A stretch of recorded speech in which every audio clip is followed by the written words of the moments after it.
As Ernest Hemingway noted, the world breaks everyone, and afterward, many are stronger in the broken places. But my question is, why isn't everyone?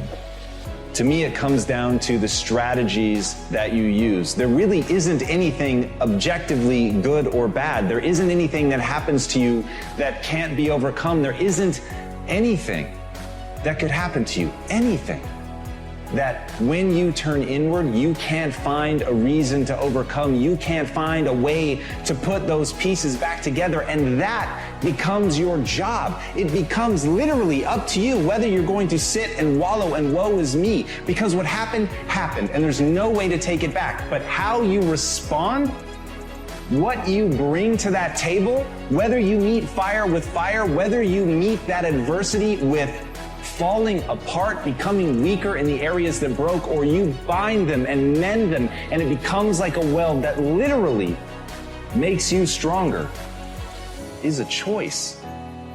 And it's a choice only you get to make.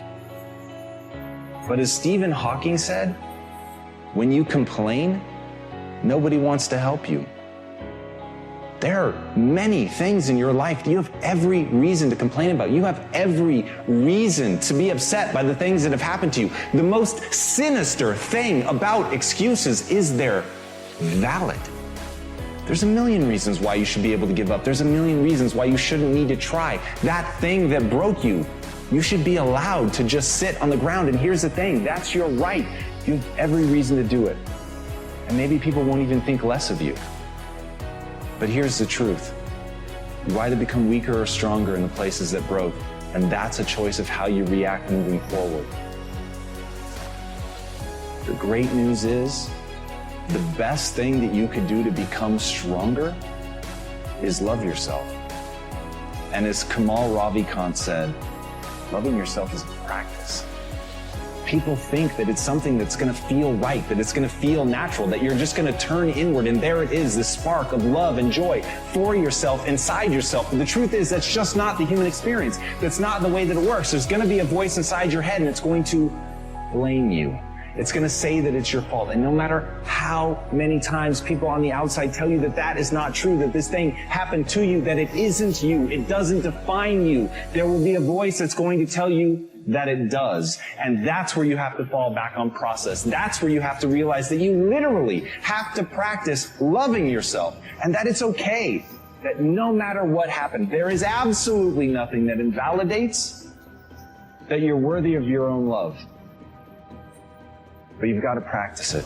You've got to be willing to do it. You've got to be willing to put in the reps. You've got to know that it's not going to feel right, but you've got to know on the other side of that is a vision of your life where you actually do love yourself. Because you took the time to say it. You took the time to practice it. You took the time to sit there and feel stupid and say that you love yourself. And sometimes just putting in the work is what you need to do to get strong. So put in the work.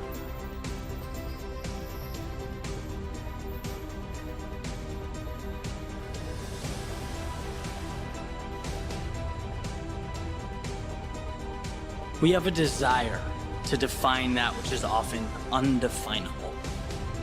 When it comes to life and its highly coveted outcomes, assessing the things that we want, we use probability to solidify things that are entirely fluid. For example, you often hear about the odds of becoming a professional football player, the odds of becoming a CEO, going to Harvard, making 6 or 7 figures, numbers that often paint a picture of why you can't. Like when you hear only 1 in however many millions of people accomplish something, the intent is to show you that you're more likely to fall into the millions bucket than the 1 bucket. To show just how rare or difficult or out of the ordinary achieving that thing would be. Almost like they're being compared to a lottery, a random number generator, luck, a pursuit in which you have zero control. Think of a huge glass jar, right? 1 red marble, 3 million green marbles, and it's like you close your eyes and you better pull out that red one, otherwise you won't become the Oscar-winning actor that you dream of being. And the problem with looking at life that way is that it overshadows the most important element of success: understanding just how much control you have. The one in however many hundreds or thousands or millions wasn't born that red marble in a jar full of 3 million green ones. No, he or she just did things differently, lived differently. They didn't relinquish control, they took control, and that's the difference. That's what matters. The lottery is sitting back and hoping your numbers pull. In real life, you create your own probability every day, every minute that goes towards working towards a goal. That means you get closer. Why would you take a snapshot of the present moment in time and use that to define the likelihood that you'll live out your dreams someday down the road? It doesn't tell you anything. It's the steps along the way that make your vision a reality. Using the same metaphor, every step, every decision to push forward, every time you dig deep and find a little advantage, you're replacing one of those green marbles with the red one. Maybe you can't quantify that numerically. Maybe you can't see the progress, but it's there. In fact, numbers should never scare you because they're an indicator that the vast majority of people aren't prepared to go all the way, aren't willing to do what it takes, and that you, by simply not stopping, by thinking that you can, by giving more than the person next to you, have a tremendous advantage over the rest of the world. When you hear only a small number of people make it or graduate or get accepted or win, your thought process shouldn't be, oh no, it should be perfect. This is my opportunity. Of course, the number of elite people in any arena is going to be small. Think of what it takes to get there.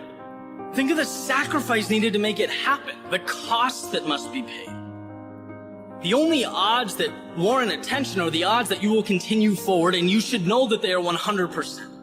Because when you trust yourself to find a way, when you focus on how to make it happen, you have an advantage. The world around you, they focus on why things can't happen. They see what can go wrong. They harp on the fact that it's not easy. Remaining fixated on why you can, on finding a way, means you most likely will. The terms difficult or demanding or even unlikely, they have nothing to do with you crossing that finish line if you are 100% convinced you are going to do just that. Words like difficult, they just imply that there's going to be plenty of opportunities to quit and turn around along the way, a temptation that must and will be ignored. They mean that you will be tested, that you will have to ask yourself potentially numerous times if this means something to you, if it's truly worth it. And if the answer is yes, then the numbers, the probability, the odds, they are not an adversary, they are an ally.